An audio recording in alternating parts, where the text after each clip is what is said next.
Sara നൽകിയ സമ്മാനത്തിൽ സന്തോഷവാനാണ് അങ്ങാടിപ്പുറം സ്വദേശി വിഘ്നേഷ് വിജയകുമാർ.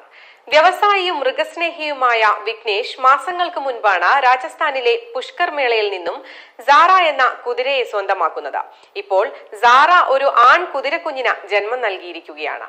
ഓട്ടവും ചാട്ടവുമെല്ലാമായി സാറ ഹേമന്ത് എന്ന കുഞ്ഞൻ കുതിരയെ തനിയെ നടക്കാൻ പഠിപ്പിക്കുന്ന തിരക്കിലാണ്.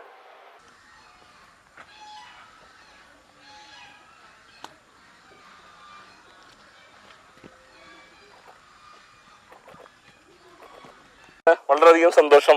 നമ്മൾ കുതിരയെ കൊണ്ടുവന്ന് ആദ്യമായിട്ട് ഇവിടെ ഒരു കുട്ടി ജനിക്കുകയാണ്, അതും ആൺകുട്ടി തന്നെ. ഇപ്പം ഏകദേശം 20 ദിവസം പ്രായമാവുന്നു. നല്ലൊരു കുട്ടിയാണ്. ലൈനേജിൽ തന്നെയുള്ള അമ്മയും അതേപോലെ അച്ഛനും രണ്ടും ലൈനേജിലുള്ള കുതിരകൾ തന്നെയാണ്. നല്ല ഫീച്ചേഴ്സും കാര്യങ്ങളും എല്ലാം ഉണ്ട്. അമ്മയെപ്പോലെ തന്നെ ഫുൾ ബ്ലാക്ക് കളർ ആയിരിക്കാനാണ് ചാൻസ് കണ്ടിട്ട്. പക്ഷെ എന്തായാലും വളരെയധികം മനസ്സിന് ഒരു സന്തോഷം തോന്നുന്നു. കാരണം നമ്മളെപ്പോഴും പറയും, നമ്മുടെ ഒരു എന്താ പറയുക, ഒരു ആൺകുട്ടി ജനിക്കുന്ന സമയത്ത് അതിൻ്റെ ഒരു സന്തോഷം എന്ന് പറഞ്ഞ പോലെ നമ്മൾ ഇത്രയും കുതിരകളെ കൊണ്ടുവന്ന് ഈ പുതിയ ലോട്ടിൽ നിന്ന് ആദ്യമായിട്ടുണ്ടായ കുട്ടിയാണ്. ഇവിടെ ഇതിന് മുന്നേ 5 കുട്ടികൾ ഇവിടെ ഉണ്ടായിട്ടുണ്ട് നമുക്ക് മറ്റു കുതിരകളിലെല്ലാം. പക്ഷേ ഈ ഒരു കൊല്ലം പുതിയ കുതിരകൾ വന്നതിന് ശേഷം ആദ്യത്തെ കുട്ടി. അപ്പോൾ സന്തോഷം പറഞ്ഞറിയിക്കാൻ പറ്റുന്നതല്ല.